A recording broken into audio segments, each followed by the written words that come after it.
गिप्पी पाजी ने गाया है हमारे लिए, वो गाना आगे सुनाते हैं। तुरले वाली पग सजा के यार जलंधरी ढोल बजा के तुरले वाली पग सजा के यार जलंधरी ढोल बजा के स्टेज पे आके साउंड लगा के चक के फ्रंट फुट नू ओ जदों मैं नच्चा तू तक्के तू ओ जदों मैं नच्चा तू तक्के तू ओ जदों मैं नच्चा वाई वाचिंग यू ओ जदों मैं नच्चा तू तक्के तू निकलिए। Hi, I'm Manmeet.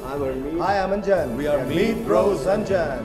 बहुत अच्छा लगता है। बहुत डिफिकल्ट होता है अगर तीनों मिलके नहीं गाते अकेले भाई हम तीन अलग अलग पर्सनालिटीज है लेकिन है एक ही।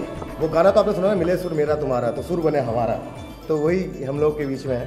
अच्छा ये तीनों साथ में कैसे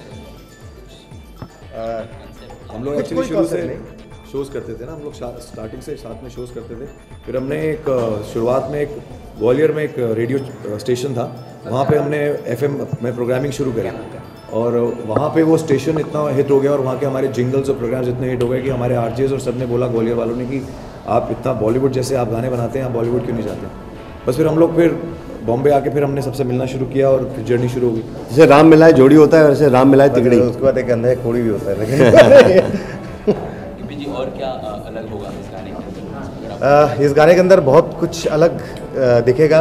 80s का एक जो म्यूजिक था, जब हम लोग दिलेर मेहंदी साहब को सुनते थे, जस्सी और मलकीत सिंह को, वो फ्लेवर हल्का सा लाने की कोशिश की है। हर समय ओल्ड इज गोल्ड, पुरानी चीज़ें अच्छी लगती हैं और आज का इसमें तड़का लगा हुआ है। इसके अंदर पूरा बेस लाइन वगैरह जो ट्रीटमेंट है गाने का, डिजाइनिंग है वो बिल्कुल आज का है और एक फील जो रखा है वो थोड़ा फोक रखा है। तो जैसे कहते हैं ना कल्मिनेशन फ्यूजन होता है, वैसा रखा है फुल स्टेज शोज़ के लिए, ताकि स्टेज शोज़ की दुनिया में गिप्पी पाजी और हम लोगों का बढ़िया शोज़ हों, आप लोग आके हमारे शोज़ कवर करें। और एक जो गाने जिस तरीके के आपने हमारे सुने हैं, बेबी डॉल, पिंक लिप्स, चिट्टियाँ कलाइयाँ, उससे काफ़ी ये डिफरेंट है, थोड़ा अप टेम्पो है और काफ़ी अप बीट सॉन्ग है और बहुत अच्छा इसमें परेश जी ने और इन लोगों ने बहुत अच्छा डांस किया है। उनके साथ बहुत मज़ा आया हमको ये गाना करके, इट्स गुड फन। अभी तक हमारे ज़्यादा करके फीमेल गाने आए हैं, बेबी डॉल, चिट्टियाँ कलाइयाँ। ये एक बिल्कुल धड़कता फड़कता मेल पंजाबी गाना है जो कि पंजाब में हमारी एक्सपेक्टेशन है कि पंजाबियों को तो बहुत ज़्यादा पसंद आएगा। आप तीनों जानते थे कि जब प्रोजेक्ट के सामने आया धर्म संकट का गाना गाने के लिए, तो क्या क्या आपने स्टेप सोचा था और कैसे आपने बनाया? हम धर्म संकट में फंस गए थे एक्चुअली कि हम कैसा गाना बनाएं। नहीं, लेकिन ये है कि हम लोग परेश जी के साथ ओ माय गॉड कर चुके थे और एक तमन्ना थी कि उनके साथ और भी कोई मूवी करें। तो धर्म संकट जब आया तो हम लोग धर्म संकट में आगे पड़ गए थे कि उनके लिए कैसा गाना, बेबी डॉल और चिटिया के बाद क्या बनाना है उनके लिए। तो काफ़ी अच्छी तरह कुमार पाजी ने लिखा है इस गाने को, जो लिरिसिस्ट हैं, और हम लोगों ने कोशिश की अच्छा म्यूज़िक बनाने की। और बहुत अच्छी ब्रीफ मिली थी हमको सज्जाद जी से और फुआद जी से, और इन लोगों ने हमें बहुत अच्छे से समझाया कि एक पुराना एक फोक सिंगर की स्टोरी है, उसकी फील देनी है, तो वो फील को करेक्ट हम लोग उतार पाए, क्योंकि उन लोगों ने हमको बहुत अच्छा एक बहुत अच्छा नरेशन दिया था। मतलब हमें Viacom, we are very very thankful to Viacom also, क्योंकि उन्होंने हमें इस गाने के अंदर उनका बहुत कॉन्ट्रीब्यूशन रहा कि कैसा गाना चाहिए और किस टाइप से। परेश रावल जी की फिल्म के अंदर इस टाइप का धड़कता फड़कता पंजाबी ट्रैक एक रेयर कॉम्बिनेशन था, प्लस 80s का और आज का मिलाना, तो काफ़ी धर्म संकट में थे हम। लोगों को कितना पसंद आ रहा है?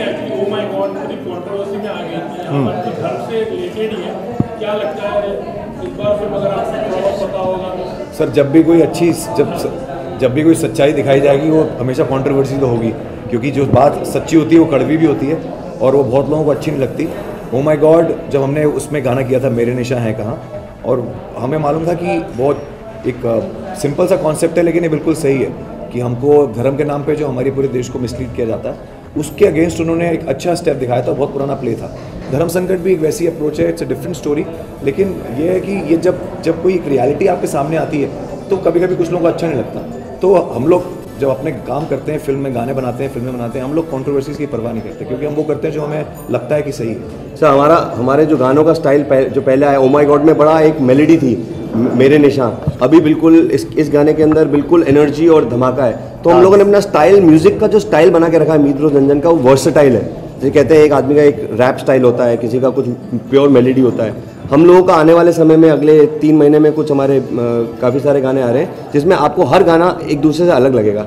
सेंसिबली काफ़ी इश्यूज हो रहे हैं, तो एज अ म्यूजिक डायरेक्टर पर कभी ऐसे होता है कि कोई चीज़ ऐसी कोई वर्ड होता है जहाँ पर आप गाने में यूज़ करना चाहते हैं कि वापस इसको लेकर काफ़ी क्लिक हुआ जा रहा है, तो have you face this kind of problem actually कि कहीं पर आपको वर्ड चेंज करने पड़ रहे हैं? हमने ये हमारी एक फिल्म आई थी शराफत की तेलियन, उसमें हमने गाना किया था सेल्फियाँ। उसमें 2-3 चीज़ें थी जो सेंसर को ठीक नहीं लगी, तो वो हमको चेंज करनी पड़ी। लेकिन बाकी जगह जहाँ डिजिटली गाना रिलीज़ किया है वो ऐसा ही गया है। तो होता है क्योंकि हमको गाने वो बनाने पड़ते हैं। जैसे आज धर्म संकट के लिए हमने गाना बनाया है, ओ माय गॉड के लिए मेरे निशा बनाया है, कल हमारी दूसरी फिल्म आ रही है मस्ती ज़ादे, तो उसमें हमको अब क्योंकि एडल्ट फिल्म है तो हमको उसके हिसाब से गाने बनाने सिचुएशन के हिसाब से गाने बनाने पड़ते हैं। तो जब प्रोड्यूसर्स इतना पैसा लगा रहे हैं तो हमें वो ऑनर करना पड़ता है क्योंकि हम उनके लिए काम कर रहे हैं। और तो स्क्रिप्ट का डिमांड, स्क्रिप्ट की डिमांड है। नहीं, हम कोशिश ये होनी चाहिए, देखिए कोशिश ये होनी चाहिए कि हमारे कल्चर और सभ्यता के हिसाब से लिरिक्स लिखे जाएं। लेकिन हम अब जो ये शुरुआत होनी चाहिए स्क्रिप्ट से और प्रोड्यूसर से कि अगर वहाँ से हमें इंस्ट्रक्शंस मिलेंगे कि नहीं आप क्लीन गाने बनाओ, तो हम हमारी इच्छा यही है, हम सबके साथ हैं कि बिल्कुल क्लीन गाने ही बनने चाहिए, हमारा ओपिनियन है। पर ये जो फिल्म्स बनती हैं ये एक सेक्शन के लिए बनती हैं। ऐसी एक सेक्शन है हमारी कंट्री में, जैसे अब ग्रैंड मस्ती ने 100 करोड़ किए थे, तो अब वो 100 करोड़ कैसे हो गए? लोगों ने जाके पैसे दिए ना फिल्म देखने के लिए। तो there is a section in our country who wants to watch these kind of films. उनको ऐसे गाने पसंद हैं, तो हमको उनको केटर करना पड़ेगा। हम उनको ये नहीं बोल सकते अरे नहीं आप तो हमारे देश के हिस्से ही नहीं है, आपका कल्चर कुछ और है। हम तो म्यूजिशियंस हैं, हमें क्रिएट करना है और हमें हर किसी के लिए क्रिएट करना है। तो जो चीज़ आपके लिए बनाई नहीं गई आप उसको ना सुनिए ना देखिए, इसलिए उस पर हल्ला मचाने की जरूरत ही नहीं है क्योंकि वो आपके लिए है ही नहीं। लेकिन हमारी पहली कोशिश यही रहती है कि हम गाने क्लीन ही बनाएं। जैसे बेबी डॉल आप देखेंगे, बिल्कुल हैंगओवर सलमान भाई के साथ किया था, बिल्कुल क्लीन था। हैंगओवर में यूथ, तो हमारी कोशिश वही रहती है। बाकी कुछ जैसे उन्होंने बोला कि कुछ सेक्शन है वो सुनना चाहता है तो स्क्रिप्ट वो डिमांड करती है, स्क्रिप्ट डिमांड करती है तो गाने भी वैसे। और जहाँ तक आप ये इसकी बात कर रहे हैं वर्ड्स के बैन होने की, एक्चुअली इतनी हमारी भाषा इतनी वाइड है कि अब उसमें समझ अब बहुत मुश्किल है तय करना कि इसमें कौन सा वर्ड यूज़ किया जाए कौन सा नहीं वर्ड। तो काफ़ी कॉम्प्लिकेटेड है, इट्स नॉट वेरी सिंपल और इतनी आसानी से ये ऐसे समझ में भी नहीं आएगा। चलिए लास्ट के जाते जाते गाना गाने जो आपने गाया था वही टुल्ले वाली हैंगओवर सुना देते हैं। हम एक अपनी फिल्म आई थी किक, उसमें हमने सलमान भाई गवाया था, तो वो गाना हम चाहते हैं कि धर्म संकट जो 10 अप्रैल को रिलीज हो रही है आप सब जाके देखें हैंगओवर और उसके ऊपर उसका और उस फिल्म का जो हैंगओवर रहेगा जो हमने सलमान भाई के लिए गाना किया था जो हमारे दिल के बहुत करीब, वो जाते जाते हम आपको गा के सुनाएंगे। होठों पे ये दिल में रख दी दिल की बातें, समझ नहीं ये दिल इसको हम तो रह समझाते। मैंने देखा तुझे बुला के हर एक तरकीब लगा के, हर मुस्के को आजमा के, पर दिल से कभी न उतरे हैंगओवर तेरी यादों का, हैंगओवर तेरी संकट का, हैंगओवर धर्म संकट का, हैंगओवर धर्म संकट का। आप लोग जरूर देखिएगा। Hi this is Harmeet. Hi this is Anjan. I am Manmeet. We are Meet Bros Anjan. और अरिजीत सिंह जो हमारे फेवरेट सिंगर हैं आज की डेट में, उनके साथ हमने अभी रिसेंटली गाना करा है दीवाना तेरा। ये गाना हम उनको डेडिकेट करेंगे उनके आने वाले शो के लिए, जो वो बहुत ज़बरदस्त शो करने वाले हैं वो। And our best wishes to him. May he rock. ना जानू मैं कैसी ये बेकरारी है, शायद दिल के जाने की अब तैयारी है, तू तेरा दीवाना मुश्किल है ठिकाना, दीवाना तेरा तुझे ही बुलाए, ये मर्जी तेरी तू आए ना आए। क्या गाया अरिजीत हाँ, भाई, Arijit, we love love you. you. फाटी दी Rock the show, rock the show. फाटिए दिए चल। Party the show. फट्टे चकते। हमें बहुत सी आवाज़ें इंडस्ट्री में हैं जो बहुत क्लासिक हैं, सुपर्ब हैं, आउट ऑफ दिस वर्ल्ड हैं, लेकिन अरिजीत को आई थिंक उनकी आवाज़ में एक जो प्लेबैक वाली बात जो किशोरदा में थी वो उनकी आवाज़ में आ गई कि वो हर तरीके का गाना किसी भी हीरो पे गा सकते हैं। तो ये जब एक सिंगर की आवाज़ जब ऐसी एक फॉर्म ले लेती है कि वो हर किसी को सूट करने लग जाती है, तो वो सिंगर हिंदुस्तान का एक सबसे बड़ा प्लेबैक सिंगर बनता है। तो बड़े समय के बाद आई थिंक अरिजीत एक ऐसे सिंगर आए हैं जिनकी आवाज़ जो है वो हर हीरो पे, यंग से लेके सलमान भाई तक हर किसी पे सूट करती है. So it is a very good thing for music directors कि एक ऐसी आवाज़ हमारे लिए अवेलेबल है जिसको हम गवा सकें. और अरिजीत की आवाज़ को मैं नींबू से बताऊंगा कि नींबू की जैसी है कि एक नॉर्मल आवाज़ अगर नींबू पानी होता है, अगर नॉर्मल सोडा होता है, उसके अंदर अगर आप नींबू निचोड़ दो और थोड़ा काला नमक डाल दो तो आवाज़ वो कितना टेस्टी हो जाता है. तो वैसी एक नॉर्मल आवाज़ के अंदर उनका एक ऐसा एक टोन है जो कि पब्लिक के अंदर सीधे दिल के अंदर उतरता है. तो वैसा उनका कुछ अलग खट्टा मीठा आवाज़ है. वो कशिश जो मतलब एक पेन हर कुछ, मतलब वो ऐसा आदमी है कि वो एक क्ले है, उसको जिसमें ढाल दो वो ढल जाता है. चाहे उससे दिल्ली वाली गर्लफ्रेंड गवाओ, चाहे उससे दीवाना गवाओ, वो कुछ भी गा बहुत ही सकता है. फ्लेक्सिबल आदमी है वो. Thank you very much. Thank you. Sophie है संकट की ये क्या कुछ है, मैं बताऊँ. ये जैसे कि आप देख रहे हैं, इस पे हमारे नील आनंद बाबा हैं जो एक नया धर्म शुरू कर रहे हैं जिसका नाम है नील धर्म. तो हम नील धर्म के बारे में बात कर रहे हैं और हम नील धर्म या नील आनंद बाबा के भक्तिनीज हैं, मैं और हेजल. और नील धर्म इनका आइडिया है तो उसके बारे में आपको इनको पूछना पड़ेगा. बट या हमारी फिल्म में नसीरुद्दीन शाह साहब जो हैं वो एक बहुत ही इम्पोर्टेंट कैरेक्टर प्ले कर रहे हैं जिसका नाम है स्वामी नीलानंद. तो काफ़ी क्वर्की इंटरेस्टिंग किस्म के बाबा हैं, मोटरसाइकिल चलाते हैं, गॉगल्स पहनते हैं, और ये दोनों लोग बहुत खूबसूरत लोग, उनकी सबसे फेमस भक्तिनीज हैं. जी आप बताइए. You can talk.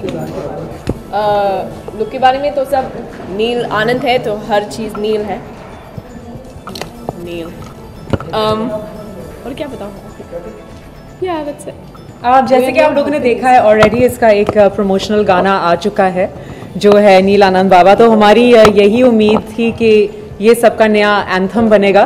बहुत कम रिलीजन्स हैं जिनका एक फंकी सॉन्ग एंथम होता है, तो हमारा जो है बहुत ज़्यादा फंकी और ट्रेंडी एंथम है. तो हम यही उम्मीद कर रहे थे कि सब लोग इस नील धर्म को जल्दी से फॉलो करें.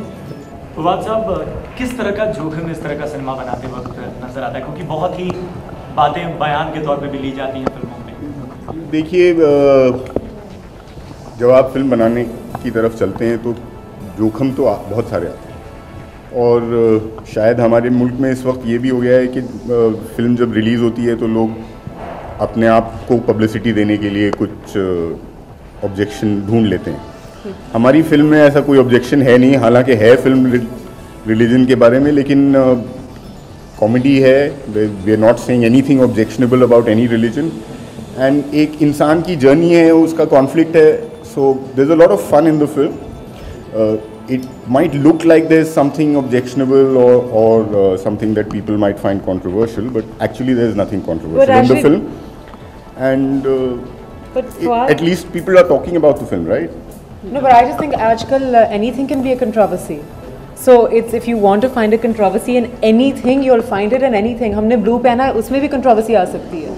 But that's just the state that we're in. But I think the trailer's outstanding, and that's why you're all here. Because and as a country, I think we need to get a little more thick-skinned. We can't be objecting to any and everything. कि सब हमको ये बुरा लग गया या हमको वो बुरा लग गया. We need to have the ability to laugh at ourselves and our own. If you cannot laugh at yourself, what can you laugh at? एक तरह से क्रिएटिविटी पे हम आजकल बहुत पहरा देखते हैं, बहुत सारी चीज़ें नजर आ रही हैं. इस बात को किस तरह से देखते हैं? Yes, of course. If you're being told that you can't do this and your character cannot say this word or whatever, then you might as well tell us what to make. So any kind of zor zabardasti about anything is not a good idea. Yeah. We live in today's times where even when you ban something, it's impossible to ban, right? You ban a documentary and then you put it on YouTube, and then the government takes it off YouTube. By the time it's taken off YouTube, it's on so many other websites that it's impossible to ban, right? So banning anything is never the right approach to anything, right? If you don't want to see it, you have your own choice. It's not like we're going to force anybody to see anything or it.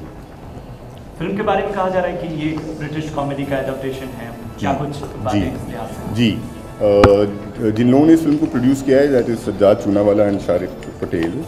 They own a company called Trigno Media. They had the official rights to this British film called The Infidel.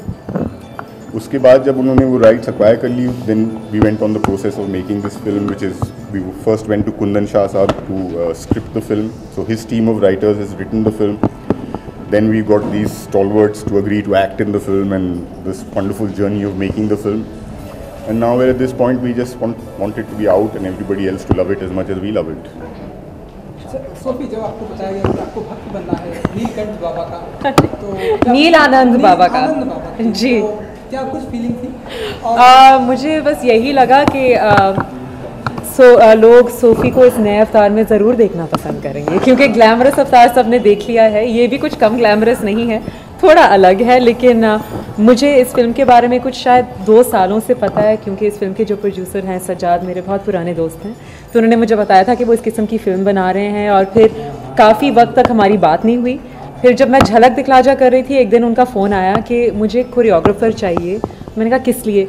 Naseer साहब से कुछ कराना है. मैंने कहा नसीर साहब से क्या कराना है आपको? तो फिर मैंने अरविंद को सजेस्ट किया, जिन्होंने मेरे साथ हंगामा हो गया किया, और बस बात वहीं तक ख़त्म हो गई. और फिर अचानक एक दिन उनका फ़ोन आया कि आपको मेरी फ़िल्म के लिए कुछ करना है और कुछ 1-2 अलग सी चीज़ें हैं वो भी करनी हैं, तो will you do it? And I can't say no, because I have to say कि it's the most incredible team. और जैसे कि आप देख रहे हैं, अगर परेश साहब, नसीर साहब और अन्नू कपूर जी ने इस फिल्म को किया है, that too with a first time director, first time producers, that speaks volumes about the kind of film this is. So it's just an honor to be associated with it. और लोगों को Do You Know Baby पसंद आ रहा है, नील आनंद की भक्तिनी पसंद आ रही हैं, तो बहुत ज़्यादा अच्छा. तो हाल ही में कई सारे बाबा का नया नया रूप निकल कर सामने आया है, उन्हें जेल तक भी जाना पड़ा. तो ऐसे भी ऐसा मतलब कोई रूप आया? आप हमें सलाखों के पीछे डालना चाहते, कैसी बातें कर रहे हैं? फिल्मों में हम जानना चाहते हैं, क्या कुछ ऐसा रूप निकल कर सामने आएगा? फिल्म जो है वो सर सोसाइटी का रिफ्लेक्शन होता है ना, तो सोसाइटी में जो हो रहा है वही आप फिल्म में देखते हैं. तो नसीब भाई के जो कैरेक्टर हैं उनमें समझ लीजिए आपके हमारे मुल्क में तो पता नहीं है 50 हज़ारों कितने बाबा हैं ना, तो हर बाबा का कुछ थोड़ा कुछ है, और वो कुछ डाल के वो अपना एक यूनिक स्वामी नीलानंद बन गया है. जी. सोफी, भक्त भी कई प्रकार के होते हैं, सुबह कुछ और करते हैं, शाम को कुछ और, दोपहर को कुछ और. जी. तो सोफी क्या कुछ करते हुए दिखाई देंगी? आप वीडियो देख लीजिए, उसी में सब. जी, आप वीडियो देख लीजिए नील आनंद बाबा का, उसी में आपको पता चल जाएगा कि ये भक्तिनी क्या करती रहती है सारा दिन. अच्छा, फवाद साहब, फिल्म सेंसर बोर्ड पे हो गया? So yeah, the film has been seen by the censor board, and very soon we should be having a censor certificate, and the film should be out on its release date. On 10th of April, inshallah. Thank you. Thank you.